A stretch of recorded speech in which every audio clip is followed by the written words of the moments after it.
یہ رینا کیسی لڑکی ہے؟ ماہی نے اس کی جانی مشکوک نگاہوں سے دیکھا۔ ڈاکٹر صاحب سب خیریت تو ہے نا؟ ہاں ہاں، بس ویسے ہی پوچھ رہا ہوں۔ اچھی ہے، امی کو بھی اچھی لگتی ہے، لگتا ہی نہیں ہے کہ کوئی غیر ہے۔ چولہا کم کرنے لگی۔ میں بھی یہی چاہتا ہوں، وہ غیر نہ لگے۔ کیا مطلب؟ کچھ نہیں کچھ نہیں، چائے میرے کمرے میں پہنچا دینا۔ وہ جانے لگا۔ آج شادی پر بھی جانا ہے، ماہی نے بتایا۔ کس کی شادی؟ تمہاری منگیتر کی۔ اس بات پر اس کا قہقہ بلند ہوا۔ مطلب اس چڑیل کی ہوئی نہیں ابھی تک ہے؟ تم لوگ چلے جانا، مجھے معاف ہی رکھو۔ اور تم میرے روم سے میری بک لے کر گئی تھی، کہاں ہے؟ چائے کی میں ڈال رہی تھی۔ کون سی؟ ماہی انسان بنو، جلدی بتاؤ کہاں ہے؟ ہاں یاد آیا، میرے روم میں ہوگی، لے لیں۔ کچن سے نکل کر روم میں چلا آیا۔ پہلا قدم دھرتے ہی وہ ٹھٹکا۔ سامنے ٹیرس پر کھڑی تھی، براؤن بال کمر پر جھول رہے تھے، اشارت کرتی لیٹوں کو کان کے پیچھے اڑستی۔ خاموش قدم اٹھائے اس تک آیا۔ رینا امین۔ وہ یکدم پلٹی، فوراً منہ پر ہاتھ رکھا۔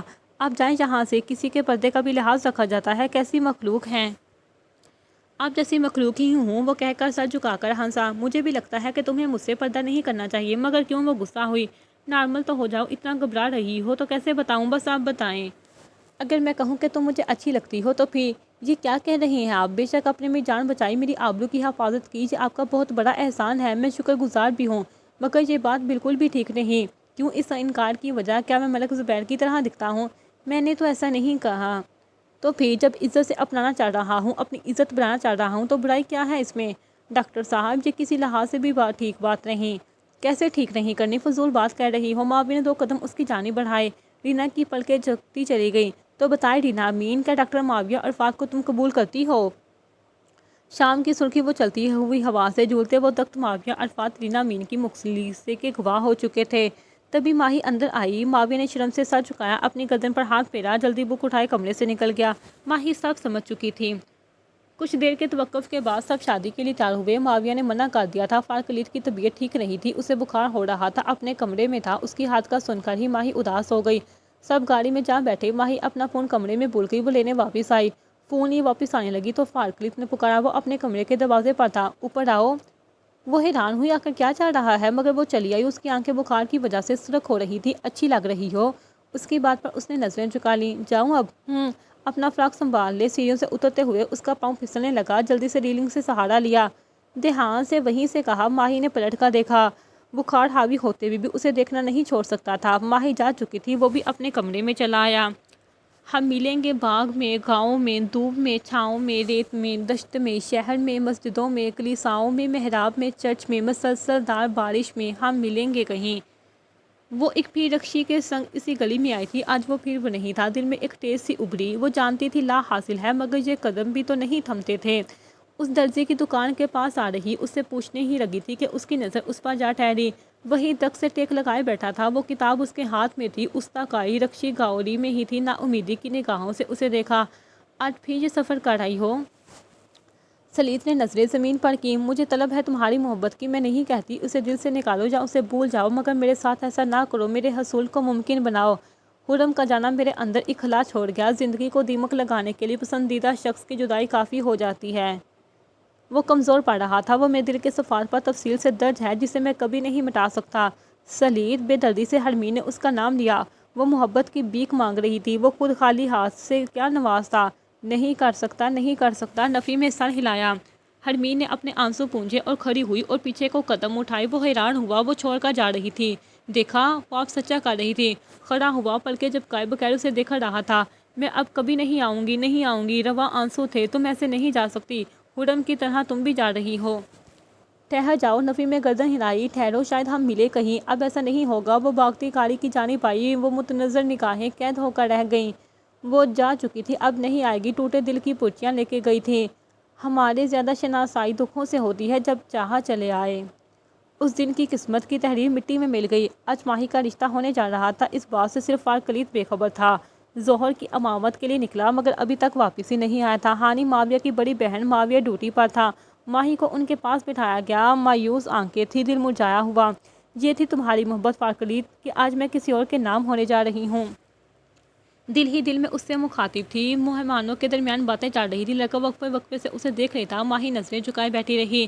عین اسی لمحے فارکلیت اندر آیا۔ سب کو بے اعتباری سے دیکھا۔ ان لوگوں کو دیکھا، اسے سمجھنے میں ذرا دیر نہیں لگی تھی، دل کچی ہوا تھا۔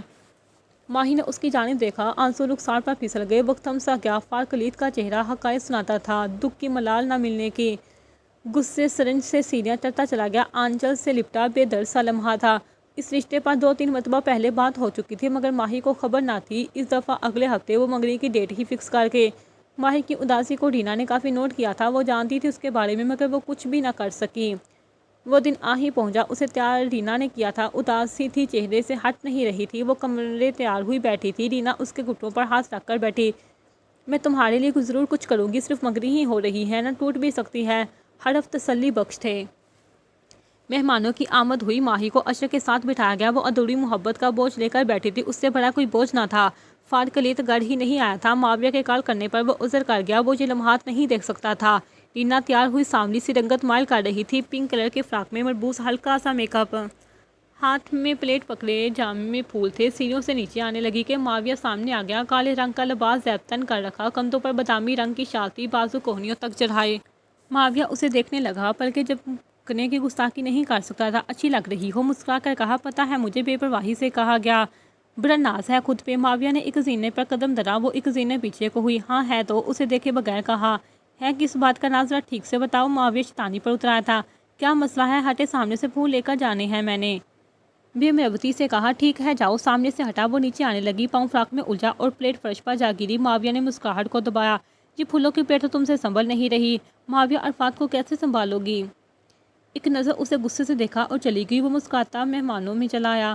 رات کی تاریکی چھا چکی تھی، کون اذیت میں گزرا سب بے خبر۔ بعض اوقات ہمارا دل ہزاروں بار اذیتوں سے پھٹ چکا ہوتا ہے، بس ان کی سسکیوں کی گنتی سے قاصر ہوتے ہیں جو ہم پہ گزری ہوتی ہیں۔ ایک نئی صبح ہوئی، خوشی لوگوں کی مبتلا، غموں کی تو شاید سحر نہیں ہوتی۔ ان دونوں کا سامنا ابھی تک نہیں ہوا تھا۔ آصفہ بیگم کال پر بات کر رہی تھی اور پھر اپنے کمرے میں چلی گئیں۔ لاؤنج میں رینا اور ماہی بیٹھی ہوئی تھی، تبھی ایک بچہ اندر آیا۔ پیارا سا معصومی چہرے سے جھلک رہی تھی، قرآن سینے سے لگا رکھا تھا، سر پر سفید ٹوپی رکھی ہوئی تھی۔ نرم سی آواز میں سلام کیا، دونوں نے جواب دیا۔ رینا اس کے پاس چلی آئی۔ مجھے اپنے استاد سے ملنا ہے، بچے نے کہا۔ کون ہے آپ کے استاد؟ وہی جو مدرسے میں امامت کرواتے ہیں۔ اب کی ماہی بھی اس کے پاس آئی۔ نام تو بتاؤ، رینا نے کہا۔ کس کا؟ اپنے استاد کا۔ استاد کا نام نہیں لیتے، معصومیت سے کہا۔ ماہی مسکرائی۔ اچھا اپنا ہی بتا دو، میرا نام تو امیس ہے۔ آپ دونوں مجھے میرے استاد کا بتا دیں، میں نے ان سے پڑھنا ہے۔ مدح بیان کیا۔ آپ مدرسے میں جا کر کیوں نہیں پڑھتے؟ میری 2 دن سے طبیعت خراب تھی، آج ٹھیک ہوا ہوں۔ میرے استاد کہتے ہیں بلا وجہ حفظ والے بچوں کو چھٹی نہیں کرنی چاہیے، ایک دن کی بھی چھٹی کر لیں تو وہ ڈھیلے پڑ جاتے ہیں، ان کو روز آنا چاہیے تاکہ ٹائٹ رہیں۔ اسے تو آپ حفظ کر رہے ہیں؟ مانی نے کہا۔ جی ہاں۔ امیس تبھی دونوں پلٹی۔ فارکلیت سیڑھیوں پر کھڑا اسے بلا رہا تھا، وہ بھاگا اس کے پاس گیا۔ فارکلیت نے ایک پل کو بھی ماہی کو نہیں دیکھا۔ فارکلیت نے اس کا کام پکڑ کر کچھ کہا اور دونوں کمرے میں چلے گئے۔ کچھ دیر بعد فارکلیت کمرے سے باہر آیا۔ ٹھنڈا پانی پہنچا دے میرے کمرے میں، کسی کو مخاطب کیے بغیر کہا اور کمرے میں چلا گیا۔ ماہی جاؤ تم، میں نہیں جاؤں گی، تم ہی جاؤ یار ماہی، تم ہی جاؤ، بات ہوگی تو سب ناراضگی ختم ہوگی، اٹھو جاؤ۔ مرے قدموں پانی کی بوتل لیے اس کے کمرے تک گئی، دروازے کے پاس رک گئی۔ اسے خوبصورت لہن کے ساتھ پڑھی جانے والی آواز نے سحر میں لے لیا۔ وہ شخص تو شمس کی تلاوت کر رہا تھا، وہ شاید بچہ اسی لہجے میں سکھا رہا تھا۔ کرنے ہی اسی لمحے اسی حالت میں گزر گئے۔ وہ ساکت کھڑی رہی۔ دروازہ کھلا، دونوں اب سامنے تھے۔ فارکلیت نے اس کے ہاتھ سے پانی کی بوتل لے لی، واپس مڑا۔ میری بات تو سن لو۔ فارکلیت کا اٹھتا قدم تھم گیا۔ میں ابھی بات نہیں کرنا چاہتا، تم جاؤ نیچے۔ دروازہ بند ہو چکا تھا، سیڑھیوں پر ہی بیٹھ گئی، سر گھٹنوں میں دیے جھکا گئی۔ ناشتے کے بعد معاویہ ہاسپٹل جانے کے لیے کھڑا ہوا۔ وہ گاڑی تک آیا جب رینا دوڑتی اس تک آئی۔ رخصت کرنے آئی ہوں، مجھے ابھی سے بیموں والے کام، واہ، ایک تو نہ جانے کیا کیا تصور کرتے رہتے ہیں، مجھے کچھ اور بات کرنی تھی آپ سے۔ وہ پاس آیا۔ کیا بات ہے؟ معاویہ کی نظریں اسی پر تھیں۔ رینا سب بتاتی گئی، وہ سنتا گیا۔ کچھ دیر توقف کے بعد پرسوچ انداز لیے کہا۔ ماہی اور فارکلیت کی اداسی تو میں نے بھی نوٹ کی ہے، کرتا ہوں کچھ۔ اب گاڑی سٹارٹ کر چکا تھا، وہ اب اسے رخصت کر رہی تھی۔ معاویہ کے لیے وہ بہت خاص ہو چکی تھی، گویا مانند کائنات۔ ہم ملیں گے خواب میں، گہرے پانی میں، گلیوں میں، کونوں مکان سے پڑے غیر آباد میں، سیاہ آرزو میں، صدیوں سے خالی پڑی بینچ پر جہاں موت بھی ہم سے دستوں گریباں ہوگی۔ حرمین جانی ایک بار پھر وہاں آ چکی تھی، وہ دستبردار نہیں ہو پا رہی تھی۔ وہاں بس وہی درزی خانے لگائے بیٹھا تھا، مگر وہ شخص نہیں تھا۔ اداسی لیے واپس آنے لگی جب درزی نے آواز دی، سنو بی بی۔ وہ پلٹی۔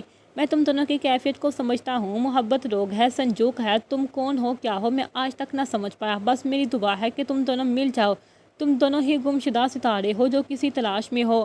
اچھا بی بی جی، اس لڑکے نے کھا چھوڑا ہے، وہ جا چکا ہے، کل آخر تھا اس کا، جہاں کہا گیا کچھ نہیں معلوم۔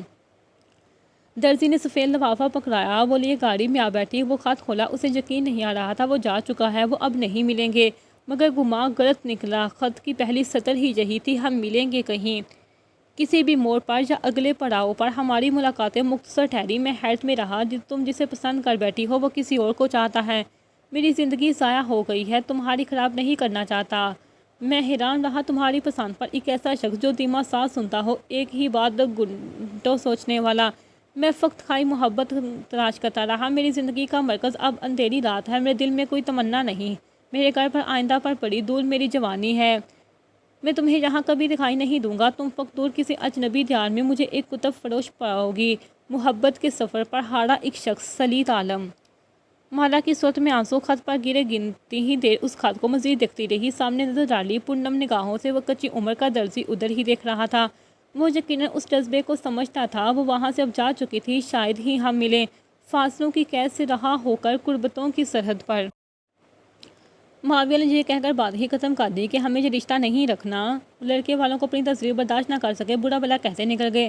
بس جلد ہی ماہی اور فارق کلید کی شادی طے کر دی گئی۔ محبتوں میں کچھ معجزے لمحوں میں ہو جاتے ہیں۔ عمران صاحب نے معاویہ اور رینا کا بھی رشتہ طے کر دیا تھا۔ عمران صاحب اور آصفہ بیگم اپنے کسی رشتہ دار کے ہاں گئے ہوئے تھے، معاویہ آج گھر پر ہی تھا۔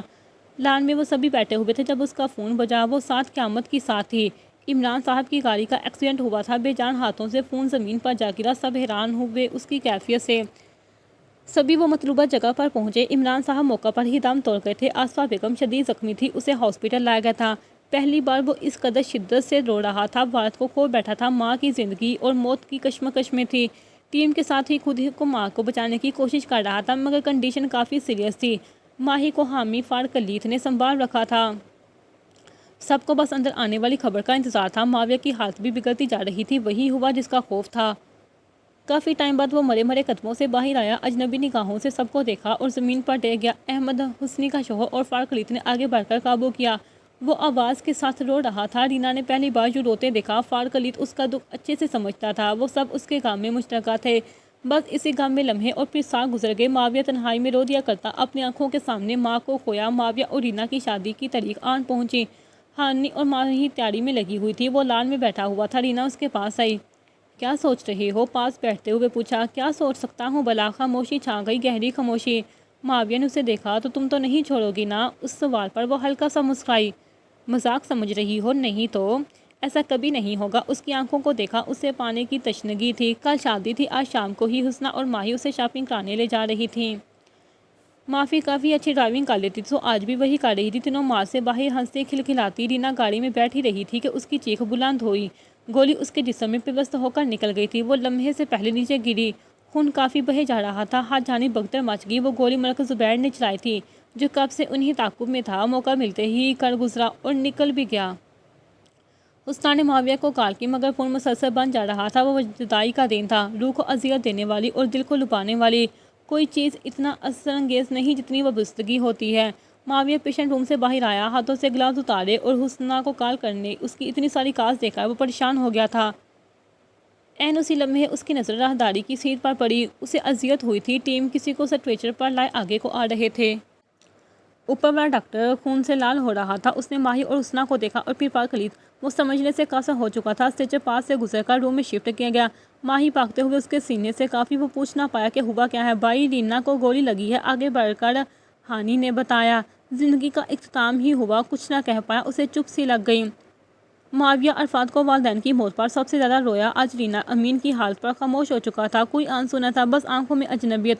ڈاکٹر سجاد اس کی حالت سمجھ چکے تھے، معاون جاور بھی آ چکا تھا۔ معاویہ کیا ہوا ہے؟ بات کرو ہم سے معاویہ۔ معاون نے اس کا چہرہ تھپکا، آج کی موت اس کی موت تھی۔ ڈاکٹر خضر باہر آئے، فارق کلید نے آگے بڑھ کر اس کی حالت پوچھی، وہ نفی میں سر ہلا گئے، وہ شاید راستے میں ہی ختم ہو چکی تھی، اس کی زندگی کا اختتام ہو چکا تھا۔ معاویہ نے بس وہ لفظوں کی بوچھار سنی، معاویہ یار یہ بات تو کر رہا ہے، کچھ تو بول۔ سجاد نے کہا، اس نے پیچھے قدم کو اٹھائے، وہ کیوں نہیں رویا؟ سب پریشان تھے، ذہنی صدمہ پہنچ چکا تھا، اس کے ذہن میں کئی عرصے پہلے کہے الفاظ گونج رہے تھے، سلیط عالم کے الفاظ، آج کے غم نے آواز چھینی تھی۔ لمحے لگے زندگی کے اختتام کو، آنکھوں میں بے نام سی حسرت، بے نشان سی زندگی، رائے گاہ سفر قدم بڑھائے وہ 4-5 ہاسپٹل سے نکل گیا۔ فارق علی تو اس کے پیچھے گیا مگر وہ لمحوں میں غائب ہو چکا تھا۔ معاویہ عرفات نہ رہا تھا۔ صدیوں کی قربت لمحوں میں ختم ہو گئی۔ سب جینا بھول چکے تھے۔ بطور نام زندگی گزاری جا رہی تھی۔ وہ موسم نہ رہے، وہ کھلنا نہ رہا۔ باہر سے جدائی کی بساتی عمر ترتیب سے نہیں گزری، ٹھیک ملنے کے وقت بچھڑے ہم۔ معاویہ عرفات ہر جگہ ہر سیال میں تلاش کیا گیا، کوئی اس کا نشان نہ مل سکا۔ لمحوں میں غائب ہونے عرصے میں بھی نہ مل سکا۔ اس کے نہ ملنے پر تلاش ختم کر دی گئی۔ ایک معاون جاور تھا جو اب بھی تلاش کرتا تھا۔ معاون نے اپنا انتخاب کیا اور زندگیاں ویران کر گئی۔ ایک گھنٹہ محض ایک گھنٹہ نہیں ہوتا، وہ ایک گلدان ہوتا ہے جس میں خوشبوئیں، آواز، احساسات بڑے ہوتے ہیں جسے ہم حقیقت کہتے ہیں۔ وہ ان احساسات اور یادوں کے درمیان تعلق ہوتا ہے جو ہمیشہ گرے رہتا ہے۔ بعض اوقات ان سے ملنے والے غم کو چھپانے کی طاقت ہی نہیں رہتی۔ زندگی فقط گزاری جا رہی تھی۔ حرمین اور معز غزان کی کافی اچھی دوستی ہو چکی تھی۔ رکشی، حرمین اور معز غزان تینوں ہی شہر سے باہر کو آئے ہوئے تھے۔ حرمین سے جو پوچھا جاتا اسی کا جواب ملتا، پہلے جیسی نہ رہی تھی۔ کسی عزیز کا چھن جانا بہت دفعہ آواز کا چھن جانا ہوتا ہے۔ معز نے ایک جگہ گاڑی روک دی، آگے لوگوں کی چہل پہل تھی، وہ بھی پیدل چلنے لگے۔ طویل خاموشی رہی تینوں کے درمیان۔ وہاں قدرے فاصلے پر کھڑے لوگ بزرگ اپنی روزی کما رہے تھے۔ حرمین ایک میگزین والے کے پاس چلی آئی۔ آپ کے پاس خرم عالم کا کوئی ناول ہے؟ اس نے ٹھیلے پر کھڑے بزرگ سے پوچھا۔ نہیں بیٹا، میرے پاس تو ساری بچوں والی ہے، یہ آپ کو آگے مل جائے شاید۔ ایسی کتاب پچھلی والی سائڈ پر بہت ہیں، بزرگ نے بتایا۔ وہ مسکرا کر اسی جانب بڑھ گئی۔ رکشی بھی اس کے ساتھ ہی تھی۔ معز کال پر تھا، ان سے کچھ فاصلے پر چل رہا تھا۔ بات سنے، اس نے ایک کتاب فروش کو آواز دی۔ کتاب فروش کی پیٹھ تھی اس کی جانب۔ آپ کے پاس خرم عالم کے ناول ہیں کیا؟ وہ کتاب فروش بٹا، مگر وہ کتاب فروش نہیں تھا، وہ سلیط عالم تھا۔ یہ اڈوں کی تپش محسوس ہوئی۔ حرم نے یکدم قدم پیچھے کو لیے۔ وقت ٹھہر سا گیا۔ اسے لگا پر جانب خاموش چھا گئی ہے۔ اس نے منہ پر ہاتھ رکھے رو دی۔ سامنے والے کی آنکھوں میں بھی نمی واضح تھی۔ حرمین نے پیچھے کو قدم اٹھائے۔ سلیط عالم نے اس کی جانب اٹھائے۔ تم کیوں آئے ہو؟ تم میرے سامنے کیوں اذیت دینے آ جاتے ہو؟ کہیں دور کیوں نہیں چل جاتے؟ تم مجھے اپنا ماضی نہیں دہرانا سلیط عالم۔ آواز میں کپ کپی تھی۔ خدارا چلے جاؤ، وہ ہاتھ جوڑے کہہ رہی تھی۔ نہ کرو یہ دوری اختیار۔ سلیط استقال، نہیں، اب تمہیں پانے کی خواہش نہیں رہی، چلے جاؤ، اللہ کا واسطہ ہے تمہیں۔ سلیط عالم اس کے قدموں میں گر گیا۔ نہ کرو ایسا۔ ان لمحات کو دیکھنے والا معز غزان تھا، ان کی بے لوث محبت کا گواہ۔ وہ سلیط تک آیا۔ ذرا اٹھے جناب۔ سلیط نے اجنبی نگاہوں سے اسے دیکھا، ہتھیلیوں پر آنسو جذب کرتا اٹھا۔ تو آپ ہیں سلیط عالم، مسکرا کر کہا۔ معز نے روتی ہوئی حرمین کا ہاتھ پکڑ کر اس کے ہاتھ میں دے دیا۔ تم اب قیدی ہو سلیط عالم کی۔ سلیط کی آنکھیں بھی مسکرائیں۔ ان کا ملن قسمت کا منظور نظر تھا۔ میں شاید تم دونوں کو روتے نہ دیکھ سکتا، دونوں مل گئے ہو، میرے لیے باعث مسرت ہے، بس ایک دوسرے کو کھونا مت۔ حرمین نے ساتھ کھڑے شخص معز غزان کو دیکھا۔ اس نے پیچھے کو قدم اٹھائے۔ وہ خود اب جا رہا تھا۔ رکشی اس کے پیچھے ہم قدم تھی، شاید اسے بھی اپنی منزل پر پہنچنا تھا۔ سلیط عالم نے حرمین کو چشم تر سے دیکھا، ہاتھ تھامے قدم آگے کو بڑھا دیے۔ سر، یہ کیس بہت ہی سیریس ہے، ٹیم تو جا رہی ہے اور میں خود بھی جاؤں گا، تو وہ جگہ خطرے سے خالی نہیں، معاون جاور پروفیسر اسلم کو بتا رہا تھا، اور کچھ ہی دیر میں اپنی ٹیم کے ساتھ اس علاقے کی جانب نکل گیا۔ علاقے میں پہنچ کر ٹیم سب سے انویسٹیگیشن کر رہی تھی۔ وہ خود چند قدم آگے نکل آیا۔ یہ تو پاگل ہے، مارو اسے، نکالو یہاں سے، شکل سے ہی دیوانہ لگتا ہے۔ کچھ لڑکے تھے جو یہ سب کہہ رہے تھے۔ وہ شخص خود کو بچائے جا رہا تھا، اپنی ذات میں گمشدہ روئے جا رہا تھا۔ لگنے والے پتھر اتنی تکلیف نہیں دے رہے تھے جو تکلیف اس دن ہوئی تھی۔ وہ دن زندگی کا آخری دن تھا۔ زندگی کو ویران کرنے کے لیے ایک ہی حادثہ کافی ہوتا ہے۔ وہ خود کو بچانے اگلی گلی میں بھاگا۔ گلی کے نکڑ پر ہی کسی سے ٹکرایا۔ سامنے والی شخصیت نے اسے تھام لیا۔ اس شخصیت نے اس دیوانے کو پہچان لیا۔ دونوں کی نظریں ملی، ایک میں ماضی جبکہ دوسرے کی آنکھوں میں اجنبیت تھی۔ یہ لو، تم بھی مارو، سب مار لو، لے جاؤ یہ زندگی، یہ خون۔ وہ اس کے سامنے پتھر کیے چیخ کر کہہ رہا تھا، پیشانی سے خون کی لکیر صورت بہہ رہا تھا۔ میں تمہیں نہیں ماروں گا، میری بات سن لو۔ معاون جاور نے اسے قابو کرنا چاہا مگر وہ خود کو شدت سے چڑھاتا آگے نکل گیا۔ مگر اگلے ہی لمحے اس کے چند پل کو قدم تھمے۔ معاویہ عرفات، معاون جاور نے آواز لگائی۔ اس کی جانب ذرا پلٹا، روتے ہوئے اس کا قہقہ بلند ہوا اور پھر آگے بھاگتا چلا گیا۔ وہ دور ہو گیا، شاید کسی کی دسترس میں نہیں تھا۔ معاویہ عرفات نہ رہا تھا۔ موت تو وہی تھی، کسی کا ملن ہوا تو کسی مقدر کا جدائی ٹھہرا۔ وہ شخص مٹی میں دفن انسانوں کا آخری امین تھا، معاویہ عرفات۔ بعض اوقات جہاں کسی کی زندگی ختم ہوتی ہے وہاں کسی دوسرے کی شروع ہوتی ہے۔ کچھ چہرے کچھ لوگ ہمیشہ یاد رہ جاتے ہیں اور دل سدا ان کے لیے کہتا رہتا ہے، ہم ملیں گے کہیں، ہم ملیں گے کہیں۔ ختم شد۔